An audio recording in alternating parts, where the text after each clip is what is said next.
people have very, very different relationships with food. So why do you eat? There's plenty of different reasons I can go over after, but why do you eat? Because I'm hungry and because I have to. And because I like the taste. I'm a decent cook, so Yeah. I like to, when I'm in the mode of cooking, I like to go crazy with the cooking. You're a good cook. Yeah, but sometimes it's like hard to get into that mode.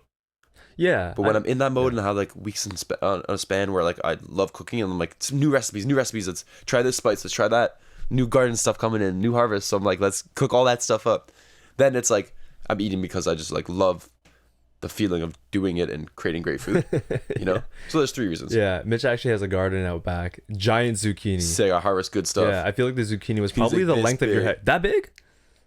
Yeah. Oh my god. Yeah, something big, crazy. That's like a leg right there. We have zucchini parties, so everyone comes over and we cut up the zucchini. We did the other time. We did, yeah. We had a cut the barbecue zucchini party. up, and then everyone just eats some barbecued zucchini. Amazing zucchini. It's so good. We digress. There we go. A bunch of, so I eat for the same reasons you do. I've thought about this in detail, so words are a little different, but I eat to nourish and I live to eat. So, you know, there's that, do you eat to live or do you live to eat? So some people just eat because like, I have to, so I'm going to do it. I can't not eat, I'm going to die. Other people live to eat. I love food. I live to cook. I do. I'm a bit of that as well. But I also just eat to nourish because I know at the end of the day, I need X amount of calories, X amount of protein and carbs, but I happen to also love the taste of food. There are other ways to eat that, you know, you may agree with or might not. Some people eat to cope. Some True. people eat to escape. There's so many different reasons. Boredom? Boredom. Yeah, some too. people eat for no reason. There's a lot of different reasons, and hopefully, my opinion is that people should push towards nourish and let's just say enjoyment, because at the end of the day, food is amazing. You can have so many different experiences with food. It's almost symbolic, right? Think of this is not food, but alcohol. When you cheers, that's symbolic of this is an accomplishment. This is a celebration. It's deeper than just this is something that's going to make me drunk. Yeah. So there's a lot that could be attributed to food and drink that I think adds a little bit of spice and spark and enjoyment to life. But at the same time, I would hope that people eat to nourish as well. But there's times where when I'm stressed or when I'm going through a really tough time, it's like eating's not the first thing I want to do. You know, it's like I don't want to eat for enjoyment at this moment. It's like just even hard to get around to eating. You know. So I feel like a lot of people deal with that too in different situations. You know, it's harder than just say eat for enjoyment, because some people are just like have tough times with doing that, especially in their moments in their life. You know. So I eat a lot of food. I eat a shit ton of food. There are times when, so much food. I eat a lot and I sleep a lot. There are times when I don't want food either. Usually though, it's when I'm so busy that I'm like, you know what? I just need to do work. I need to go there. I need to do this. I don't have time. I'd rather just meal prep. But I get that too, because it's, you know, if you're going through career change, you're moving, breakup, whatever, food just doesn't seem at the forefront appealing to you. Yeah, it's for not. sure. It's. I don't want to eat right now. Like I can't even think about that. I or even stomach. Sometimes your stomach just doesn't want anything. You know, it just can't accept anything. Yeah, I hope at that point, you know, maybe you're not enjoying it as much, but you could say, I still need to nourish myself. I still have to take care of myself. Yeah. Let's give myself X amount of nutrients. The bare minimum kind of thing. Yeah, Just like yeah. make sure you're getting something in for sure. Yeah, There's hard to do though. It's not easy. A lot of people's relationships with food is damaged in a word. For sure. I was gonna mention earlier. There's a friend of mine, Josh. We had this conversation about food recently, and it was like very, very polarizing. Where it's like I like to cook and I like to make my meals large and extravagant. Where he was just like, I eat for utility. Utility. So he's like I eat to live type of guy. Exactly. He like I have to eat, so I'm gonna do it. Yeah, he puts a little spice on chicken and then chicken breasts or thighs and then potatoes and carrots and just throws it in the oven and then takes that out and he eats that. That's his meal, you know, and like that's his day-to-day meal for when he's at school 5 times a week. That's his meal. You know who has a similar view and approach to food is bodybuilders, because they are so focused on sculpting their body, building their body.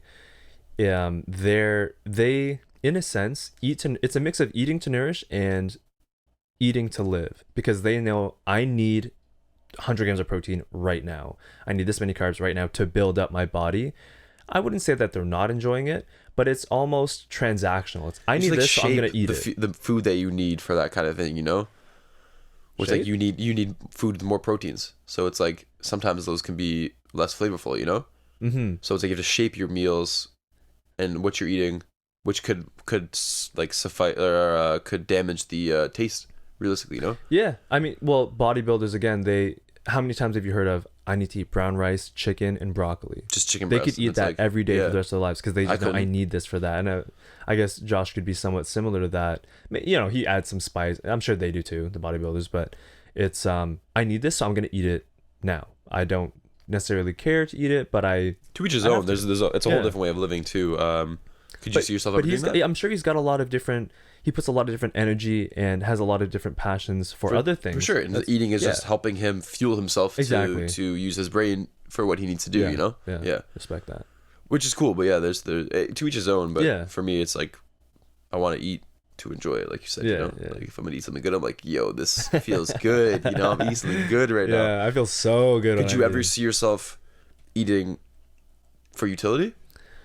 In a sense, I partly do because I think about how many carbs, how many protein grams I need per day to sustain my physical activity, sustaining my muscle mass.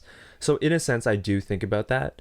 I also, in the moment while I'm thinking about that and eating, I say to myself, I do enjoy this food, and I'm really happy that I get to eat. Is there and moments get where you started with don't things. enjoy the food and you're like, I just still have to just stomach this down and go?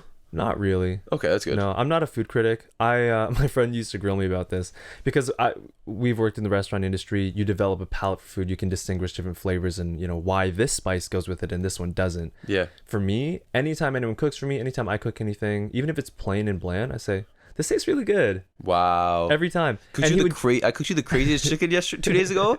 Bring you the chicken. I was loving the chicken. The chicken was so good. Zucchini. Mitch makes amazing chicken. No, I want to make. I think about that almost every day now. You're like, this is really good. No, it's really good. No, it is. Your chicken is very good. I'm just saying, like a brown rice chicken breast broccoli with like pepper and salt. Will still be I good would for you. still say, wow, this is really good. Because food is But good. the thing is that I have the ability to distinguish between different flavors and what would go better and how to make it So wouldn't you better. want to use that ability to its fullest? That's what my friend was saying. And I do, but time and place. There are times when I want to go in on cooking, add different spices, try something new, make a au jus sauce, whatever, it doesn't matter. And then there are times when I just want to eat because I want to eat and then I want to go into the next thing. But I can still enjoy it in that moment. I just don't have to put all the bells and whistles on all the different frying, cooking techniques. Cool. Yeah, I was watching a YouTube video on how to make a hot sauce, and there was this comment on the video, and it was like, this is the difference between a chef and a cook, where it's like a cook just cooks the food Okay. and then makes it how it is, but a chef is like one to use the hot sauce or whatever they found as like a new spice and like implement it into different Almost creatively, how can I make this, incorporate this into my meal? So the video was like him making the hot sauce, and he was like, this is a sick meal that I made with it, and it's like, that's sick, you know? You know what that makes you think of? Like MasterChef. You know when they say, guys, the food of this meal is eggplant. You have to do something with the eggplant. You only have these many different ingredients. I think that's really cool. That's hard though. That's a lot of pressure. Being on MasterChef, imagine. For sure, but you're not, so it's like, you just, if you see an eggplant, you're like, I don't have a pressure, I don't have time limit to make this meal. I can figure out something for the eggplant, you know? Every time you step into the kitchen, oh god. MasterChef You start sweating, flashbacks. your earlobes start throbbing.